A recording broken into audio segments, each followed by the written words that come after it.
പരിശുദ്ധ പരമ ദിവ്യകാരുണ്യത്തിന് എന്നേരവും ആരാധനയും സ്തുതിയും പുകഴ്ചയും ഉണ്ടായിരിക്കട്ടെ.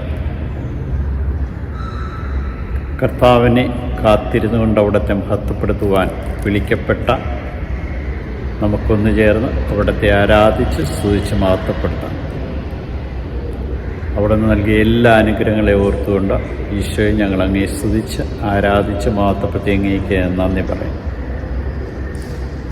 ഇസ്രയേലിൻ്റെ പരിശുദ്ധനായ കർത്താവ് അരുൾ ചെയ്യുന്നു, സിയോൻ ജനമേ, ഇനി നീ കരയുകയില്ല, നിന്റെ വിലാപസ്വരം കേട്ട് അവിടുന്ന് കരുണ കാണിക്കും. കർത്താവിൻ്റെ കരുണ നമുക്ക് ഓരോരുത്തർക്കും ലഭിക്കുവാൻ തക്കവിധം നമ്മെ ഓരോരുത്തരെയും ഇന്ന് വിളിക്കുക.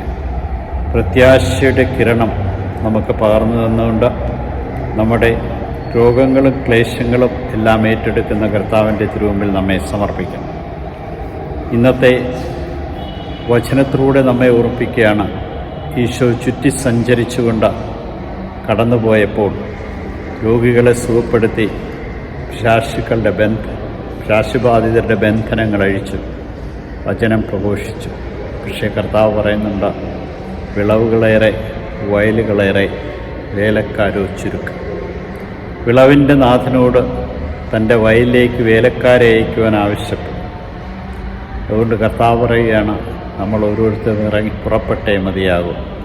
നഷ്ടപ്പെട്ടുപോയ ആടുകളുടെ അടുത്തേക്ക് പോകുമ്പോൾ സ്വർഗരാജ്യം സമീപിച്ചിരിക്കുന്നുവെന്ന് പ്രസംഗിക്കണം, രോഗികളെ സുഖപ്പെടുത്തണം, മരിച്ചവരെ ഏർപ്പിക്കണം, കുഷ്ഠരോഗികളെ ശുദ്ധരാക്കണം, പിശാചുക്കളെ ബഹിഷ്കരിക്കണം.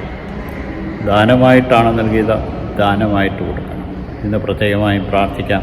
ദൈവമേ, നിൻ്റെ കരുണയും നിൻ്റെ സ്നേഹവും നിൻ്റെ ചൈന്യവും നിലനിർത്തിക്കൊണ്ട് ജീവിക്കുവാൻ തക്കവിധം ഞങ്ങളെ ഓരോരുത്തരെയും ഇന്ന് അനുഗ്രഹിക്കണമേ. അങ്ങേ പൂർണ്ണഹൃദയത്തോടെ സ്വീകരിക്കുവാൻ കൃപ നൽകി അനുഗ്രഹിക്കണം. ഈശോയെ നന്ദി, ഈശോയെ സ്തുതി, ഈശോയെ ആരാധന.